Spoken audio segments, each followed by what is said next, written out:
ان الحمد للہ والصلاة والسلام علی رسول اللہ صلی اللہ علیہ وسلم۔ سامعین محترم، الحمدللہ رمضان المبارک کا مقدس مہینہ آنے والا ہے، اور اس مقدس مہینہ میں مسلمان الحمدللہ عبادات کی طرف متوجہ ہو جاتے ہیں۔ تو اس ماہ مقدس کی عبادتوں میں سے ایک عبادت تراویح ادا کرنا ہے۔ تو تراویح کے بارے میں لوگ بہت زیادہ تشویش کی حالت میں ہیں۔ کوئی کہہ رہے ہیں کہ 8 پڑھو اور کوئی کہہ رہے ہیں کہ 20 پڑھو۔ تو اب ایک عام انسان وہ تذبذب کا شکار ہو جاتا ہے کہ میں 8 پڑھوں 20 پڑھوں، 8 والے صحیح ہیں یا 20 والے صحیح ہیں۔ تو ایک عام انسان کے اس ابہام کو دور کرنے کے لیے میں نے آج یہ ویڈیو بنائی ہے، اور میں 5 ایسی دلیلیں لے کر آپ کے پاس حاضر ہوا ہوں جس سے 20 رکعت تراویح ثابت ہے۔ اور میں آپ کو یہ بتا دوں کہ کسی وثوق ذرائع سے، پختہ ذرائع سے حضور علیہ السلام کا پورا رمضان 20 تراویح پڑھنا ثابت نہیں ہے۔ صرف 3 راتوں کا پڑھنا ثابت ہے، لیکن 3 راتوں میں 20 رکعت ہی پڑھی ہیں آپ علیہ السلام نے۔ مستقل طور پر جو اس امت نے 20 تراویح شروع کی ہے وہ حضرت عمر فاروق رضی اللہ تعالیٰ عنہ کے دور سے شروع کی ہے۔ باقی حضور علیہ السلام کے بارے میں یہ آتا ہے کہ آپ علیہ السلام رمضان المبارک کے مقدس مہینے میں 3 رات آپ نے تراویح پڑھی، لیکن اس میں پڑھی 20 ہیں۔ تو سب سے پہلی دلیل جو میں دینا چاہتا ہوں وہ حضرت عبداللہ بن عباس رضی اللہ تعالی عنہ کی حدیث۔ حضرت عبداللہ بن عباس رضی اللہ تعالیٰ عنہ فرماتے ہیں کہ آپ علیہ السلام 20 رکعت تراویح پڑھتے تھے۔ یہ حوالہ مصنف ابن شیبہ جلد نمبر 5 صفحہ نمبر 225 میں، تو جو دیکھنا چاہے وہ دیکھ سکتا ہے۔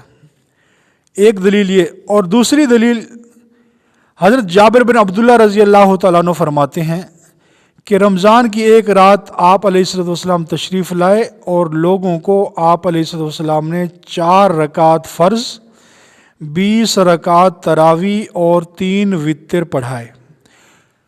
یہ حضور علیہ السلام کا عمل۔ اور حضرت ابی بن کعب رضی اللہ تعالیٰ عنہ فرماتے ہیں، تیسرے نمبر کی جو دلیل میں بیان کر رہا ہوں، حضرت ابی بن کعب رضی اللہ تعالیٰ عنہ فرماتے ہیں کہ حضرت عمر فاروق رضی اللہ تعالیٰ عنہ نے مجھے لوگوں کو تراویح پڑھانے کا حکم فرمایا، اور آپ نے فرمایا کہ 20 رکعت لوگوں کو پڑھاؤ، تو میں نے 20 رکعت لوگوں کو تراویح پڑھائی۔ یہ 3 دلائل ہو گئے۔ اور نمبر 4 حضرت صائب بن یزید رضی اللہ تعالیٰ، حضرت صائب بن یزید رضی اللہ تعالیٰ نے فرماتے ہیں کہ لوگ حضرت عمر فاروق رضی اللہ تعالیٰ عنہ کے زمانہ میں 20 رکعت تراویح پڑھتے تھے۔ یہ مسند کے اندر حدیث موجود ہے۔ اور حضرت علی رضی اللہ عنہ کے بارے میں مروی ہے کہ حضرت علی رضی اللہ تعالیٰ عنہ نے تراویح پڑھانے والے شخص کو، جو لوگوں کو تراویح پڑھایا کرتا تھا، اس کو فرمایا کہ لوگوں کو 20 رکعت تراویح پڑھاؤ۔ تو جب سے حضرت عمر فاروق رضی اللہ تعالیٰ عنہ نے حضرت ابی بن کعب رضی اللہ تعالیٰ عنہ کو 20 رکعت تراویح پڑھانے کا حکم دیا، اس وقت سے حرمین شریفین کے اندر اور مکہ اور مدینہ کے اندر، حجاز مقدس کے اندر 20 رکعت ہی تراویح پڑھائی گئی۔ اب لوگ یہ اعتراض کرتے ہیں کہ ٹھیک ہے، حرمین شریفین کے اندر، مسجد حرام کے اندر، اسی طرح مسجد نبوی کے اندر 20 رکعت تراویح ہے، اور باقی اطراف کے اندر مکہ میں، مدینہ میں لوگ 8 رکعت پڑھتے ہیں۔ تو بھائیو یاد رکھو کہ یہ 8 رکعت جنہوں نے شروع کی ہے، ان کا عرصہ 100 سال سے زیادہ نہیں ہے۔ اس سے پیچھے جو لوگوں کا عمل رہا ہے، اس امت کا تعامل رہا ہے، وہ 20 رکعت پر ہی رہا ہے، 20 رکعت پر ہی اجماع رہا ہے۔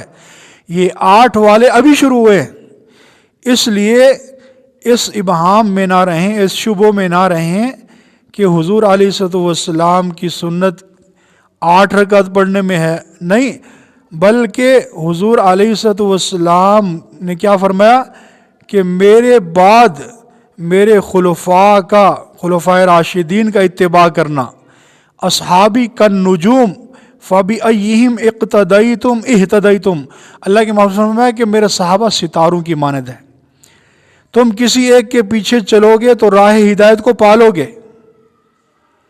تو حضرت عمر فاروق رضی اللہ تعالیٰ عنہ خلفائے راشدین میں، حضرت عمر فاروق رضی اللہ تعالیٰ عنہ نے اس امت کو 20 رکعت تراویح پہ متحد کیا۔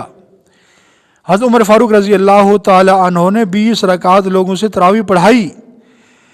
اب کوئی کہے کہ ہم حضرت عمر فاروق رضی اللہ عنہ کی بات کو نہیں مانتے، حضور علیہ السلام نے تو 20 پڑھی نہیں ہے، مسلسل لگاتار پڑھی نہیں ہے، تو بھائی اگر تم حضرت عمر فاروق رضی اللہ تعالیٰ عنہ کی اس بات کو نہیں مانتے، پھر پردہ کو بھی نہ مانو، اس کا بھی انکار کر دو۔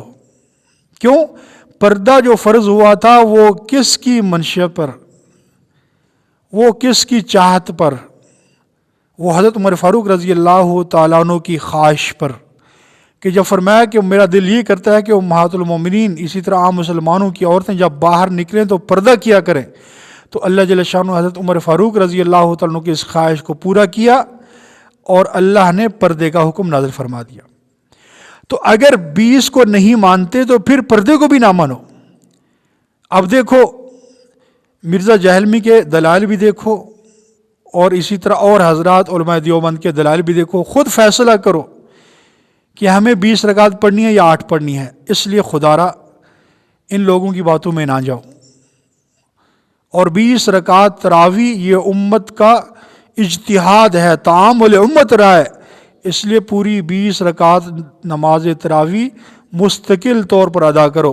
اللہ جل شانہ سے دعا ہے کہ اللہ ہم سب کو اس ماہ مقدس جو آنے والا ہے اس کی تمام برکات اور فضائل اللہ ہم سب کو نصیب فرمائے۔ کام کرنا ہے بھائی، اور تراویح 20 رکعتیں ہیں، 8 رکعتیں بولو نہیں۔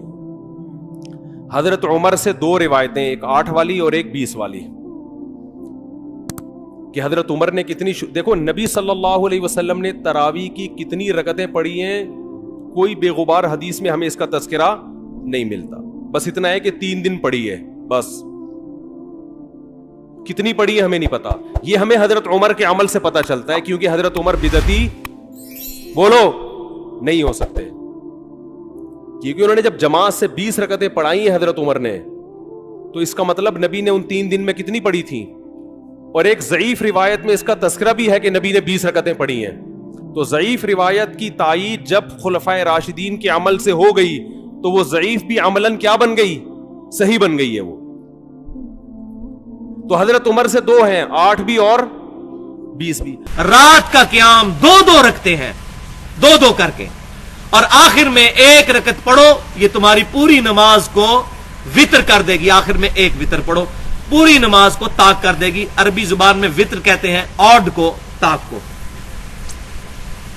لہذا اس سے بھی یہ بات ثابت ہوگی پوری نماز کو وتر کر دے گی، یعنی وتر بھی اسی نماز کا نام ہے۔ تو 4 نام ہو گئے، قیام اللیل، تہجد اور وتر، اور ہمارے جو عرف عام میں تراویح۔